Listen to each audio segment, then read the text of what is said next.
Countless centuries ago, in the land of Nekhekara, far to the south of the old world, there rose a mighty civilization of man.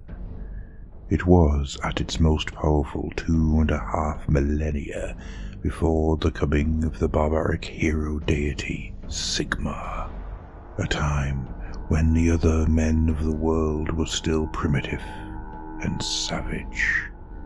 The ancient myths and legends of these people, carved onto the tombs and monuments of their city, say that they were so favored by the heavens that the first of them were nurtured and taught by the gods themselves. Greatest of these ancient cities was Khemri. The others each ruled and governed by their own kings, though they all were loyal and paid tribute to the king of Khemri itself.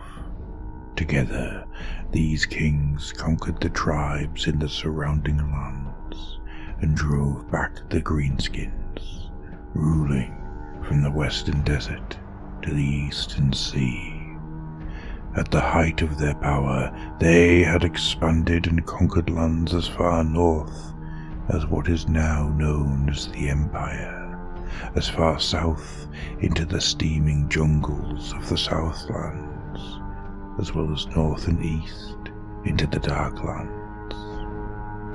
Their fleets of war galleys terrorized the great ocean, raiding up and down the coast and causing terror wherever they went.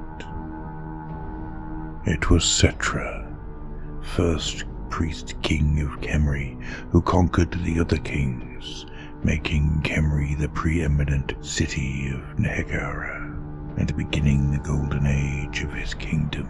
He was a powerful warrior and a mighty leader, feared across half the world. Rather than taking satisfaction in his successes, Setra was aggrieved that death would one day rob him of his lands and power. Determined to overcome this intolerable situation, he ordered his priests to find a way to ensure that he would live forever.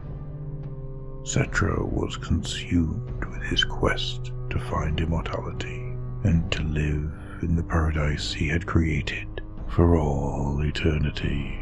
The priests of Khemri did as Setra bade them, and for years they brewed potions and recited incantations, determined to decipher the riddle of everlasting life. They travelled into unknown lands in search of the secret that would overcome death. In their research, priests learned much, but they soon realized that true immortality lay beyond their power. They were naturally reluctant to reveal these limitations to their king, and continued to search for the secret of eternal life, though they held little hope for discovering it. The priests wisely decided to keep what they discovered to themselves by means of incantations learned through mysterious and ancient sources. The priests used their knowledge to extend their own lives for centuries. Nevertheless, they could not halt the passage of time indefinitely, and were merely postponing the inevitability of death while their bodies became frail and withered. Despite the best efforts of the priests, Setra could not be saved from death. When Setra finally perished, full of anger and pride to his last breath, powerful incantations were intoned against his body, and he was embalmed with great ritual. Preserved against decay, the body of Setra was entombed deep beneath the earth in a mighty pyramid of shining white stone. The lich priests of Khemri had never discovered a way of avoiding death, but they believed that with proper magic and careful preparation, it might be possible for the dead to eventually return to life in imperishable bodies. The lich priests told Cetra this as he lay dying, promising him eternal life upon his awakening. For thousands of years afterwards they, and their kind, tended the flames in his tomb, nurturing his spirit with sacrifice and magic in preparation for the day of awakening.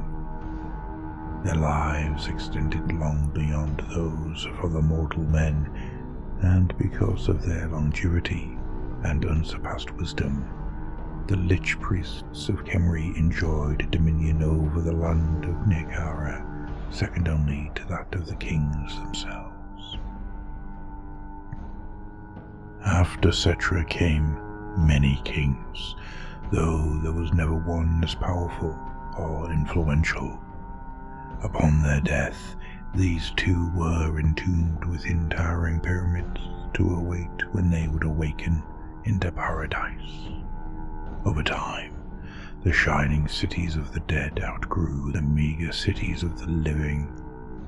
All the efforts of the people were expended into building and maintaining the tombs of the kings, and the entire culture of Nekhekara came to revolve around preparing the way to their reawakening. Soon, lesser nobles demanded similar rights, and their tombs were built alongside the royal pyramids. Throughout the whole land of Nekhekara, monuments of the dead rose above the cities of the living. This long age was a time of prosperity for Nekhekara. Armies of chariots, strong bowmen, and highly disciplined warriors marched to war against each of the king's enemies.